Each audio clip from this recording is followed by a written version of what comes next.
কোন রকমের উকিল নেই। বাবা মাকে বাবা বলতে পারেন, ইজ্জতের জন্য, এহতেরামের জন্য। যেখানে বলা নিষেধ আছে বা নিজের বাপ ছাড়া অন্যের সাথে সম্পৃক্ত হওয়া হারামের হাদিস রয়েছে, যারা এরকম করবে তাদের জন্য জান্নাত হারাম হাদিস রয়েছে, এগুলির অর্থই বুঝে না যারা এইসব ভুল ফতোয়া দেয় যে কাউকে বাপ বলা যাবে না। বাপ বড় ওস্তাদকে বলতে পারেন, হ্যাঁ, বড় কোন আলেমকে বাপ বলতে পারেন। শেখ ইবনে বাজকে সৌদি আরবের লোকেরা বলতে ফাজিলাতুল ওয়ালিদ, সামাহাতুল ওয়ালিদ, ওয়ালিদ বলতে বলতে, কথা বোঝা গেছে। সুতরাং আপনি শ্বশুরকে বাপ বলতে পারেন, শাশুড়িকে মা বলতে পারেন, হ্যাঁ, নিজের মেয়েকে তো মা বলে দিচ্ছেন। আর যদি শ্বশুর শাশুড়িকে মা বলে তো অসুবিধাটা কি? মা বললে তো নিজের মাকে উচ্ছেদ করা হয় না। যেটা হারাম সেটা হচ্ছে যে আপনি আপনার বাপ হয়তো অশিক্ষিত, অথবা আপনার বাপ হচ্ছে কুখ্যাত চোর, আপনি চাইছেন না যে চোরকে আমি বাপ বলি, পরিচয় দিব না বাপের। অথবা চাষি আর আমি হয়ে গেছি এমবিবিএস ডাক্তার, কি করে বলবো যে এটা আমার বাপ? সুতরাং আপনি আপনার বাপের নামটাই উড়িয়ে দিলেন। কেউ যদি জিজ্ঞেস আপনার বাপ কে, বলছে আমার বাপ হচ্ছে অমুক মিনিস্টার, মন্ত্রী, অমুক এমপি, বুঝা গেছে? এইটা হারাম, এইটা হারাম, কাবিরা গুনাহ। আপনার বাপের পরিচয় আপনি হারিয়ে দিলেন।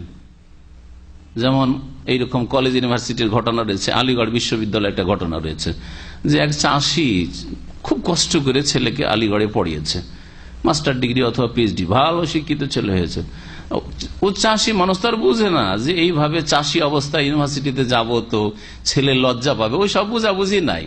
ও ছেলের জন্য ও চালের বস্তা, চাল কিছুটা চালের বোঝা কাঁধে করে নিয়ে এসে হাজির হয়ে গেছে, চাল ডাল কিছু মুড়ি টুড়ি কিছু আছে নিয়ে এসে হাজির হয়ে গেছে। এই দেখে খুব ছেলে লজ্জা পেয়েছে, বোকা ছেলে, পড়া বোকা। এটা আমার নানা বলতেন এগুলো পড়া বোকা, মানে শিক্ষিত বোকা। সাথী বন্ধুরা জিজ্ঞেস করেছে এটা কে রে, কে রে? বলছে এটা আমাদের বাড়ির চাকর, এটা আমাদের বাড়ির চাকর। আউযুবিল্লাহ, আউযুবিল্লাহ।